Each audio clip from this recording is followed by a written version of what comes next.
New York City is larger than life. Few other cities are as central to the history and identity of the United States.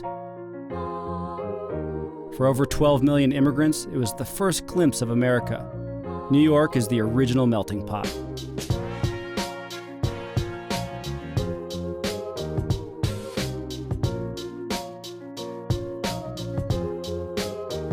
But New York is a much changed and still changing city. And at every turn of my visit, I stand at the meeting place of colliding worlds. From a soot-saturated expo floor in Midtown Manhattan to an unlicensed dispensary in Harlem. I see a city fighting for its future in cannabis without abandoning its roots. It's about 4:20 in Manhattan when we arrive at Alphabet City, a neighborhood within a neighborhood, just a block or so away from the East River. This area has mellowed out substantially since the early 90s, when murder was a near daily occurrence. My sit-down with community activist and local cannabis aficionado Mike Sace started in his community center and ended in a nearby community garden. So we're on Avenue C. We're on Lower East Side of Avenue, right? We have our own name. What's great about it for me is Avenue C is like not over-gentrified at all. It's still like the hood. I go back to tray bags and manila envelopes. I miss the dollar joints. You used to be able to get dollar joints in like Washington Square Park. But I was there for the tray bags. And then to the nickel bags, which were around. Tray bags were for people that couldn't afford nickel bags. And then to the dime bags. And then I went to the 20s, which were $20 a gram for super chronic. But I'm talking like 1986, 85, like real chronic for 20 a gram. New York was a port, and that's why I always like when we used to compete with LA on who has better weed or whatever, I would say, well, New York gets Poudet from Miami. LA doesn't get haze from Miami or fucking weed from Vermont. Like, we get weed from everywhere. So I would be like, we get weed from Cali, we get weed from Seattle, we get weed from everywhere. And we have our own. You know, back in the 80s and 90s, it was like, you know, swallowing pellets from Jamaica, fucking crapping them out, all these. So we had like weed, not coke, weed, but pellets of weed. And it would be like, it wasn't real Thai stick, but that kind of era, like lamb spread and all these really strong kind of 80s weeds that stuck around that were like 3,000 a pound back then. And that was really when skunk was like, there was just skunk weed, that's what you called it. There was no sour diesel, there was none of that. It was just skunk. It was just skunk. And then like later, the sour diesel came and that was like the craziest shit that happened to New York in a long time.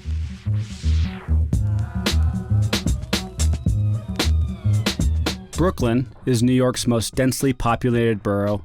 It's been the focus of extreme gentrification.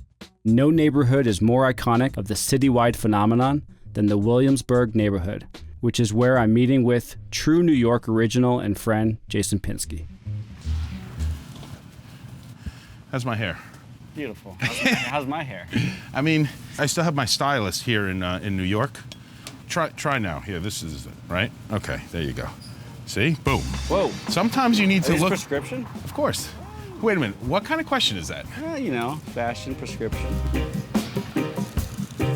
I moved into Manhattan in '93, and back in the day, it's funny. I just saw a guy who used to hang out at Wetlands. Do you know what Wetlands is? No.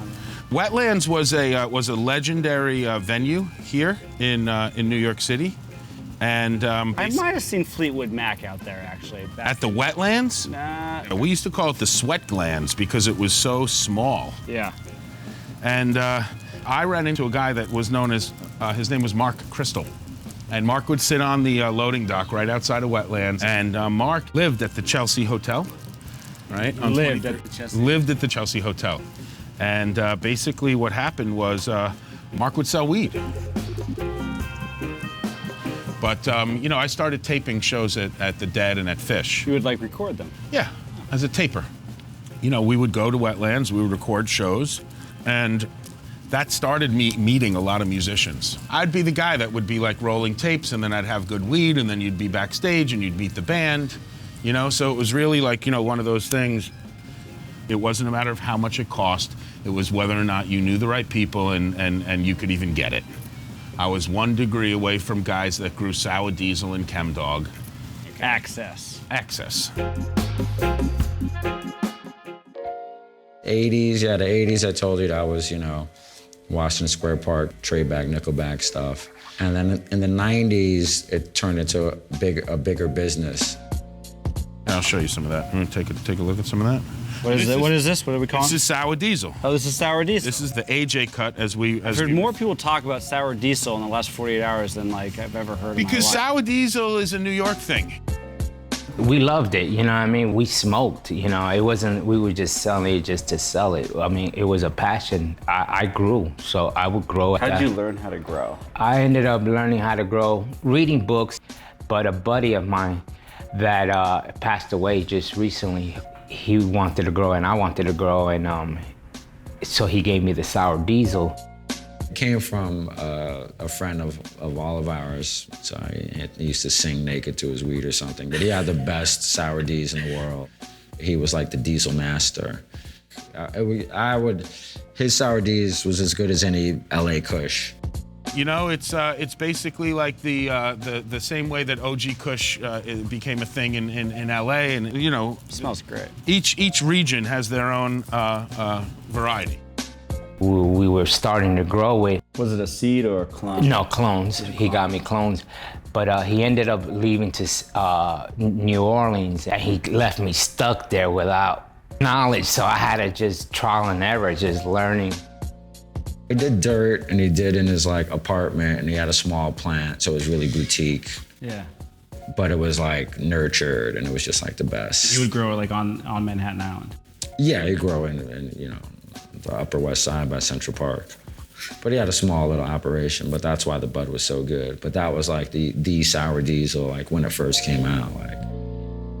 He had a serve, back in the day. He's one of the guys What's a serve? A serve, like a delivery service, right? And he was definitely part of the cast of characters for people that were into the weed scene in New York, more on the supply side. We were probably the second, third individuals who started the whole delivery service. I had the access to the product, so I have business partners that I would give it to them. They would break it down and do delivery service. They had their own subsidiary delivery businesses. Correct. Did they call themselves by name, or is it all just Yeah, they had all kinds of names. There was a delivery service. It was the most famous one. It was the Pope. The Pope. Yeah. On bikes? Yeah, mostly were on bikes, and they were huge. I think at one point they were doing 600 deliveries a day, and they had a commercial on public access, 1-800-WANT-POT. So what happens is you could just call them and they would deliver right to your door, to your home. If you called the right service, your weed was louder than everybody else's. So when my crew would be in the club, there'd be other people smoking, but we would light our shit up and people would be turning around and yo, what's that? Shit like the sour. Yeah, exactly. Our weed was the weed that would kind of tap you on the shoulder. We would cater to the music industry, when they were working in the studios, they wanted to smoke, they'd call delivery service, they dropped the weed off to them. 8:30 a.m., Cypress Hill video, Killer Man, and we're smoking blunts in front of the cops, in front of white shirts. All types of working class individuals, you had your lawyers, you had your doctors. We would smoke everywhere. We used to smoke in Madison Square Garden. I used to smoke at all the fights, and smoke during the national anthem. You have all kinds of people calling the service. Are there still services in Manhattan today? I believe so, yeah. There's still services now. There's still delivery service till this day. Okay. If you bought cannabis in New York City between 2000 and 2010, chances are that it came through the organization coordinated by Renee Soto. Renee has always lived in Hell's Kitchen. What started as what he calls a little delivery service became a massive $1 million a week cannabis enterprise that ultimately landed him in federal penitentiary. I was born and raised in Hell's Kitchen in New York City. 1968, I was born. Always lived in this area all my life. So I've seen it progress from all the heroin epidemics, the crack cocaine epidemics. I mean, it was like a war zone down here, you know, basically a lot of gangs, a lot of prostitutes, a lot of pimps, you know. I mean, I've seen people get thrown out of windows, you know, marshals coming in, breaking doors down.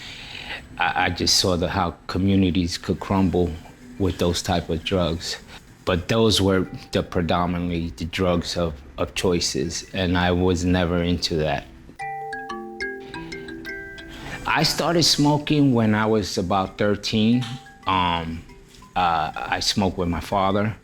I always enjoyed smoking. For us, that was part of our lifestyle, our culture. It was the golden era of hip hop, you know, in the early 80s and 90s. I was fortunate enough to be in the whole hip hop scene and the club scene. So I ended up tattooing Tupac, Fat Joe, Cypress, Brand Nubians, De La Soul, Smith and Wesson. I'm into just to name a few, but you have musicians that are into the smoking and the cannabis culture. I would say 18, 19 years old, I started getting like the quarters and then building up and building and building. It got to the point where, you know, I had guys bringing me pounds and pounds from all over, whether it was done in soil or hydroponic, super AAA, high-end chronic. Hand-to-hand sales, nickel and dimes, stuff like that. I've never got into that line of business. I was always a distributor. For me, the weed business from when I started, it was predominantly white Jewish individuals who ran it. I was one person to be trusted with their money. Like we spoke about, you know, it's a matter of handshake. There was never any guns involved or robberies or any of that nature. And it was a close-knit group.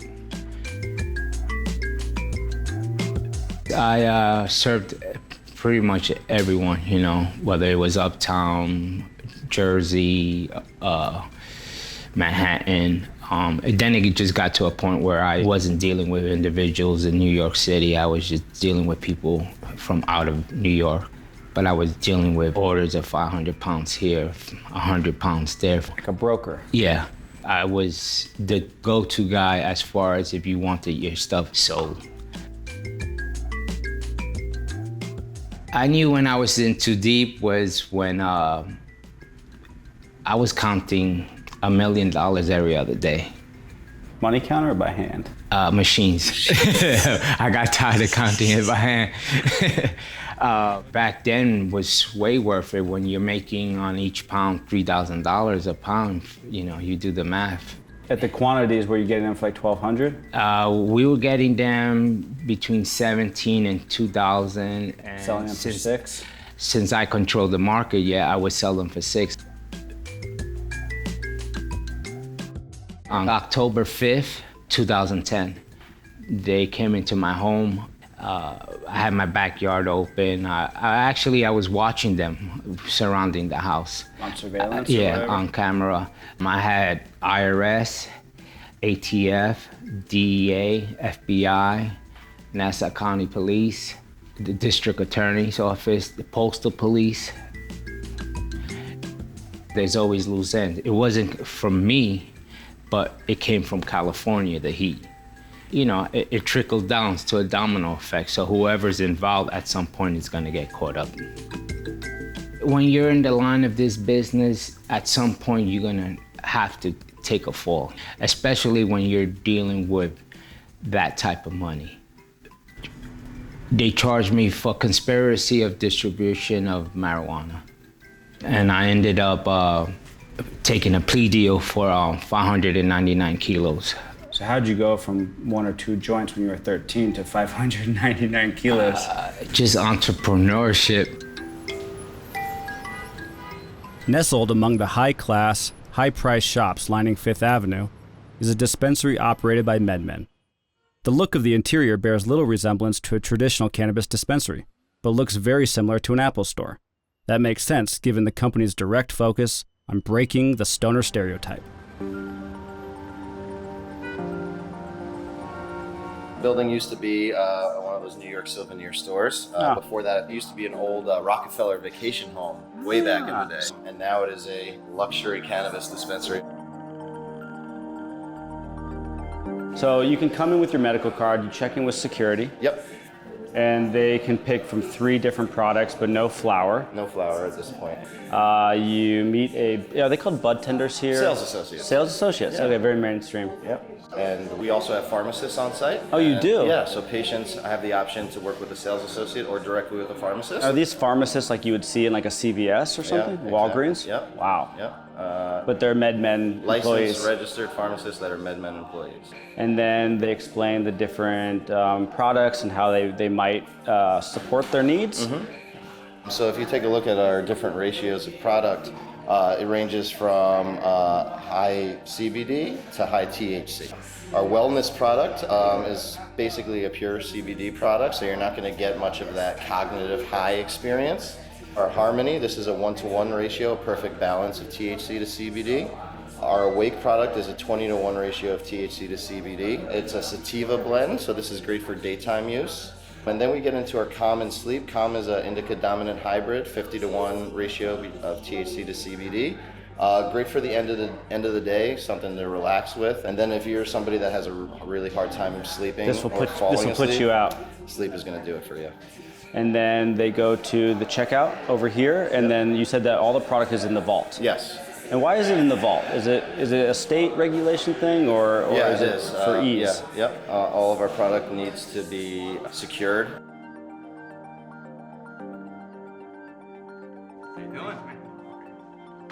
I'm a 2-time cancer survivor. And so for me, I've been working extremely hard for years advancing cannabis, the legitimacy of cannabis,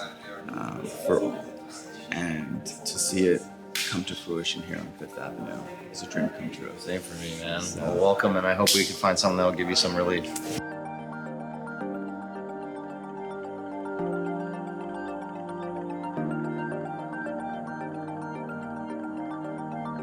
Roughly 113,000 cars drive through the Lincoln Tunnel between Midtown Manhattan and New Jersey each day.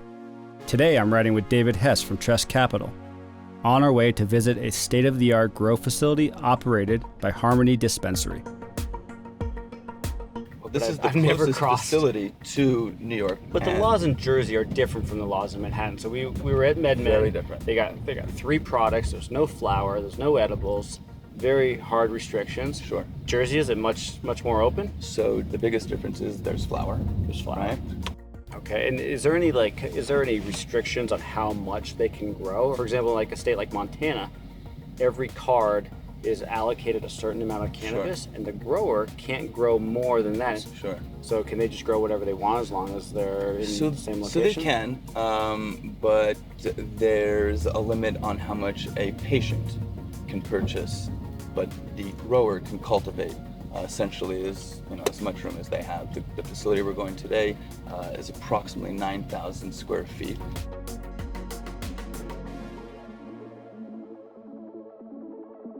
Walking into Harmony's robotic-controlled facility is like entering the TV room from Charlie and the Chocolate Factory. We have to don white, clean suits and specialized glasses.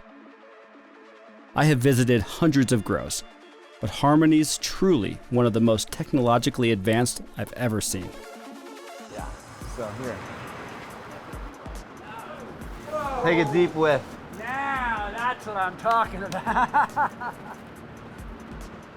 Table comes in through here, and it starts, this is the first week of flower. First week, second week, third week, fourth week, and then we go up 5, 6, 7, 8, and then it comes out for harvest. So how many mothers do we have here? Oh, God. At some point, we had over 3,000 mothers. We started with a much larger amount than we needed, and then we start selecting the ones that we want to keep ultimately. So we started from seed, grow the mothers out, and then clone from there, and the best ones that are highest yield, most consistent, and the strongest ones that we want to choose to reproduce, we kept. So we have 13 right now. another 68 in the seed bank. And in Jersey, it hasn't been around for a very long time, so we're going to see what the patients like. We're going to bring sour diesel back here, very strong, in demand. What you're seeing now is trimmed, drying. So we have 15 levels in a basket. We went to the dry cleaners and just took their system and said, we're going to hang the baskets, and it rotates around. It's like a carousel for weed. So after the drying, you got the curing room. It's a nice strain too. Wow. Got that citrusy smell.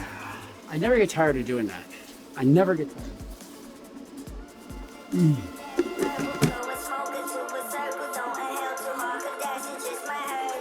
This is going to be saved for what we're extracting. So as you saw on those baskets, there were the trim. You said, are you going to do pre-roll? No, so we keep it and we save it for oil, extraction oil. We're going to reach out to physicians with a big emphasis on evidence-based research that says these conditions, you should consider cannabis as a form of treatment. New Jersey has a huge pharmaceutical presence, and there's a lot of companies that have a very robust infrastructure that we could utilize. Our goal is to really tap into that, invite them, and we have a lot of technologies and data and research that we could provide them and work together. At the end of the day, opioids is the biggest crisis. It's an epidemic. It's a huge crisis. In New Jersey, there are so many patients, people that get hooked on it, and not because they're bad people, but they have a back pain, an accident, they go to their doctor, they get prescribed opioids, and then they get hooked. That's a problem.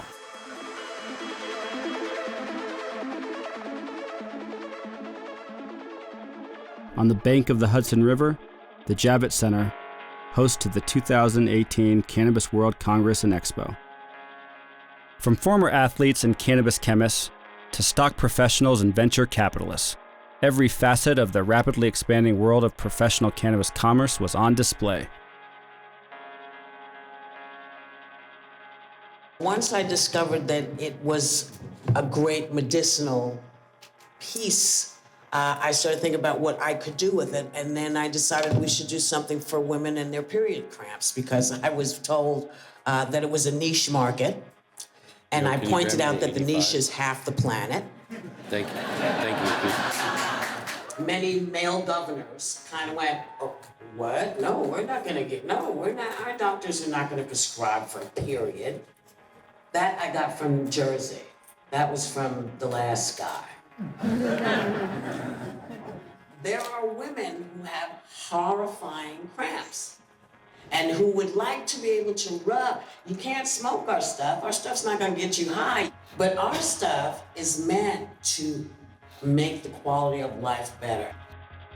Monday Night Football, I was going to score a touchdown. I broke my ankle. Never took any drugs, never smoked marijuana, period. After that surgery, I developed a dependency on opiates, and my wife came to me with medical marijuana as an option, and I tried it. And it worked so well that I didn't even want to believe it. I didn't even want to believe that a plant could do something so tremendous to my life at that point. NFL players are 4 times more likely than the general population to become dependent on the opiate. So it's time for policy change in the league. I'm doing that through the league's process, trying to do things the right way, trying to push policy on medical marijuana in the NFL so that way athletes have access to this medicine. NFL to change their laws to include CBD in their platform. They can do it, but I don't think they will do it independent of NFL league. So the league, if they give their go-ahead, then they will do it. They don't do anything like that without the league voting on it. All the owners, they have to vote and agree with it. It's just some of the old school mentality type thing in some of the owners. It's going to delay some things a little bit, but it will change. It will change. I see it changing. The way I played the game, I sustained a lot of injuries. So I took a lot of drugs when I was playing. And then when I retired, I continued taking it because, of course, with all the surgeries and the neck and back injuries and all that, knee injuries. I want to be able to continue working out and be active. And a friend just earlier this year, introduced me to CBD. You see, so I started taking CBD, and I don't take any of the drugs anymore. And this is what I took like every day. You know, I was taking Indocin, Naproxen, Vicodins, And so 2 months ago, when I was introduced to CBD, by Canaware, I don't take them anymore. Really? And I still do my workouts. Wow.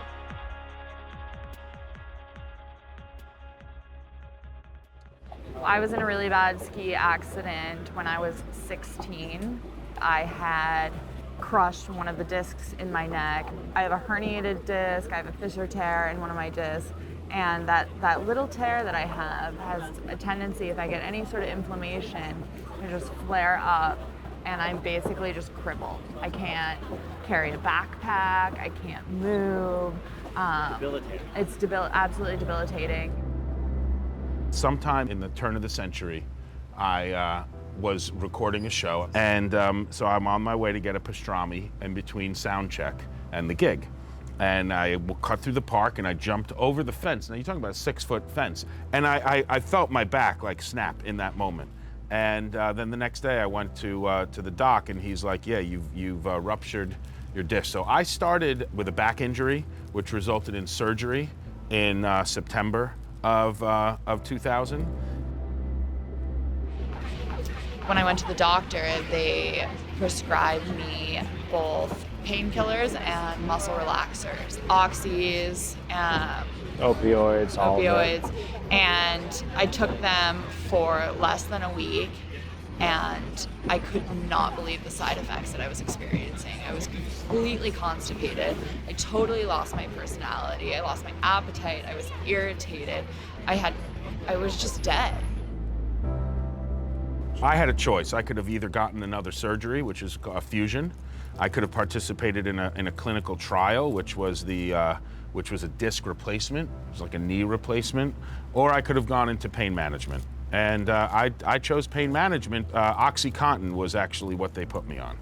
It's the lesser of two evils. Why? Because it allows you to not be in pain, but then it takes you and your mojo and one's gusto, and it just makes you dull around the edges. And I was on OxyContin for about 12 years before I decided to get off, and then it took me almost 2 years to actually taper off. So I got off of those, and that's when I discovered CBD, and that really changed things for me. I was able to get the anti-inflammatory benefits of the plant without being stoned. That's when I really became a chronic cannabis user. If you want to get off opiates, you need to flood your system with cannabis, preferably a high percentage. So High THC. high THC and that's very New York, right? No.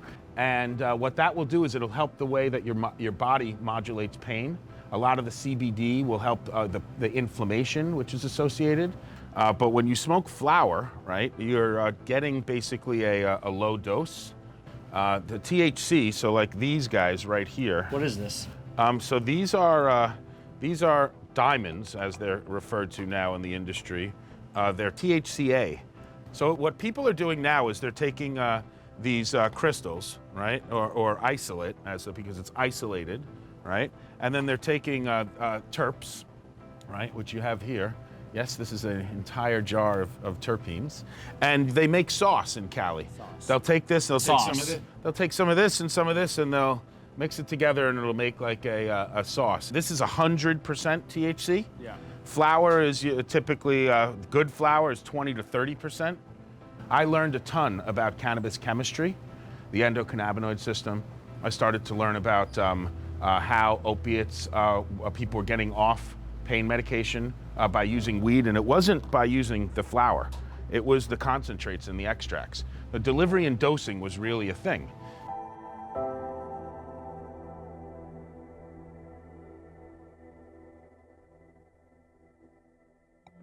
This is a pet line that we've been working with for quite a while now, a little over a year.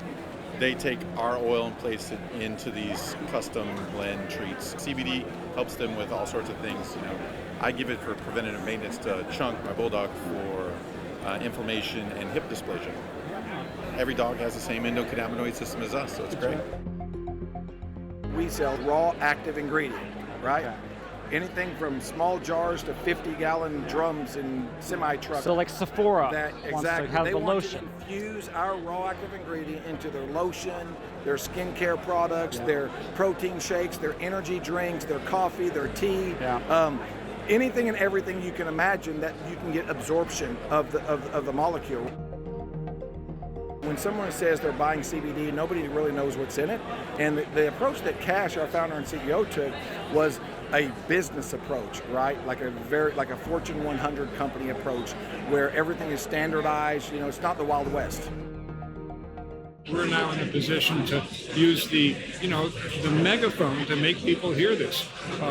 People are going to pay attention, partly because of the business community. This is a $50 billion industry, which is soon going to be a $75 billion industry. With hemp, it'll be $100 billion. Oh, absolutely. And people are going to make massive amounts of money in this industry when the gloves are taken off.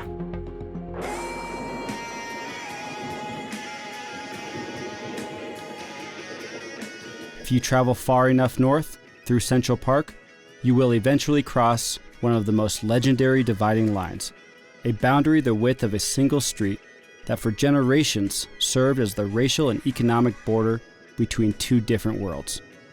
110th Street, the gateway to Harlem. My own journey across 110th brought me face to face with the inevitable results of NYC's prohibition on selling whole flower in legal dispensaries. The underground dispensary. My time in New York made me rethink how I view cannabis culture. Traveling to a new place always provides an opportunity to challenge your perspective, but my experience in Harlem was uniquely humbling.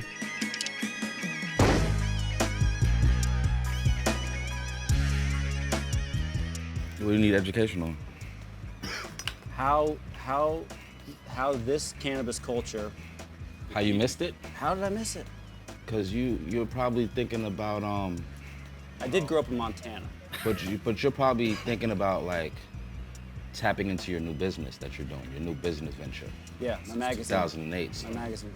So with your focus being on your new endeavors, being that the industry is a new industry in your eyes, it's brand new, and you probably feel like you're getting in at the beginning of it, that you forgot that there was a history.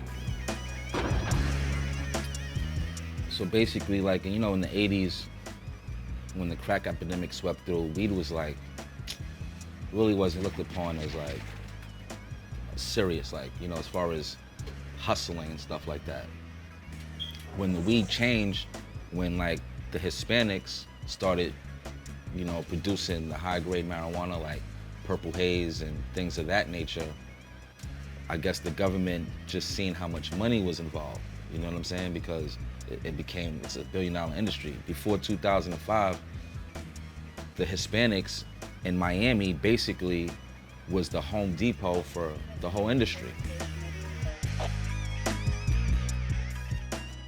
But now, they set up California, Denver as the new hub. Listen, Washington. Move your business over here. You want to get into the marijuana business? Here's all the rules and regulations. The rules and regulations say you can't have a felony.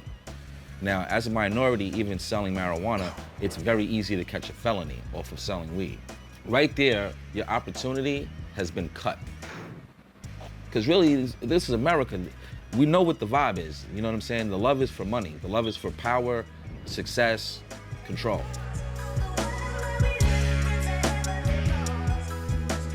I had a booth at the Champs Trade Show in Las Vegas. In Vegas, yeah. Right?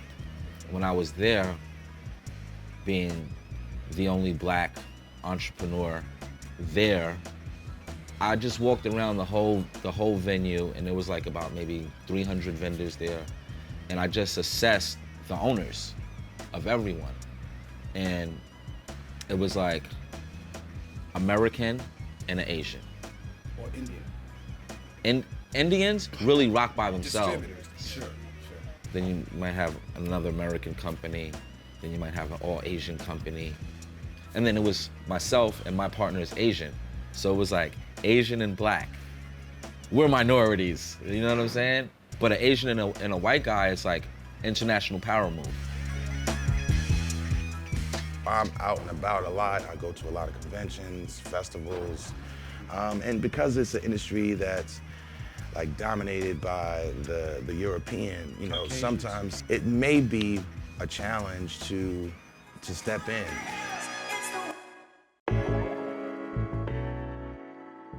The easiest way for me to bring in people of color is to make a way for myself and then to bring them in, because at the end of the day, we are gonna be a part of the industry, you're not just like any other squeezed out. industry. No, if you look at what's happening in Seattle, they're vacating 30 years of charges of prisoners. So, you know, the people that have been going to jail for all these years and are looking at trust fund babies, you know, opening up dispensaries, selling it legally, they obviously, you know, are gonna feel away. But vacating these charges, allowing them to then get in the industry is one of the first steps. Because you had a skill set, you're an artist, you were able to provide still for yourself and for your family. Yes. But felony, you wouldn't be able to touch a cannabis business, let alone getting a traditional job. It's gotta be hard for a lot of people. Were there other nonviolent drug offenders inside with you that were concerned about getting jobs when they were coming out? Oh yeah, man, that's the number one problem, you know? I think there's a lot of people in prison that shouldn't be in there. To get arrested for marijuana, I don't feel that you should lose your integrity or your life, you know what I mean? As far as being able to provide for your family or yourself.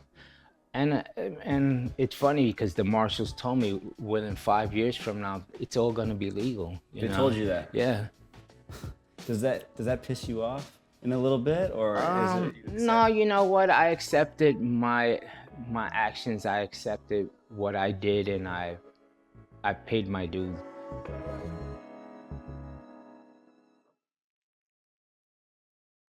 Happening today, a new policy goes into effect to cut down on drug arrests right here in the city. The NYPD will put a stop to arresting people for smoking marijuana in public. Eyewitness News reporter Marcus Solis is live in Midtown with the details. Marcus.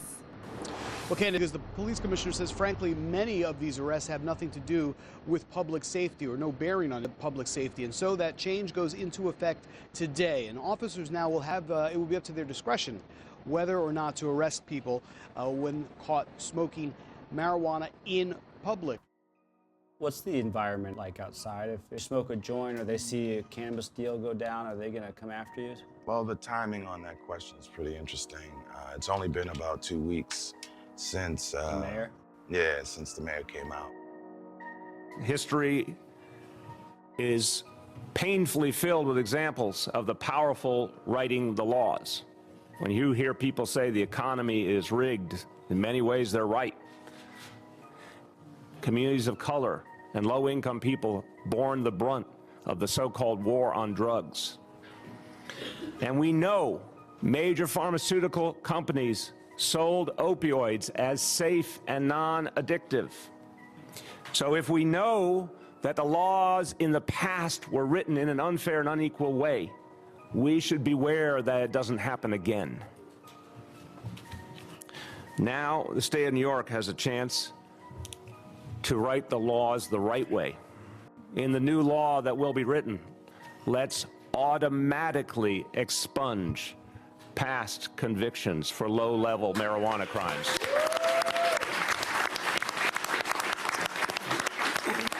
The majority of licenses to sell and produce legal weed must go to those whose lives were damaged by illegal weed. What's the culture of cannabis in New York, and how is it different than Alaska, California, Oregon?